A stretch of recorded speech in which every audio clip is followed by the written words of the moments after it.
घरात जे चाललंय ते हळूहळू माझ्या हाताबाहेर जातंय असं वाटतंय मला। रोज एक नवीन भांडण, एक नवीन वाद, आरोप प्रत्यारोप।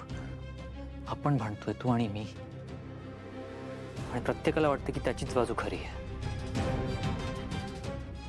अनन्या, या सगळ्यात मी मध्ये उभा राहून आपलं घर, आपली नाती तुटताना बघतोय। दादा, अनन्या, बाबा असते ना तर त्यांनी 2 मिनिटात हे सगळं ठीक केलं असतं। पण मी शिकतोय अजून, मला वेळ लागेल। मला बाबांसारखं कसं डील करायचं हे अजून कळत नाहीये। म्हणून मी आज एका गुरूंना भेटायला गेलो होतो। गुरु? माझ्याकडे दुसरा ऑप्शन नव्हता। ह्या सिच्युएशनशी समजूतदारपणे डील करून झालंय, बोलून झालंय, समजावून झालंय, रागावून झालंय, चर्चा करून झालीय, पण त्याचं काही रिझल्ट निघत नाहीये।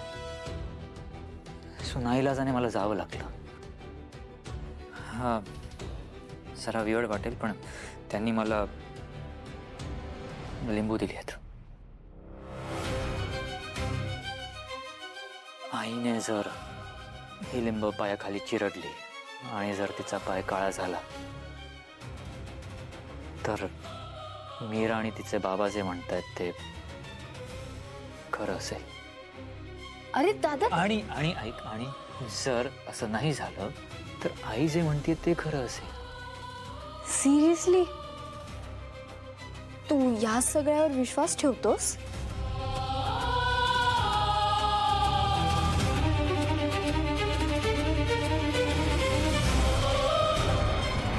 नाही माझा विश्वास, मला नाही वाटत हे खरं, पण मला माझं घर तुटताना बघवतही नाही अनन्या। हे करून जर सत्य बाहेर येणार असेल ना तर मला हा चान्स घ्यायचा आहे।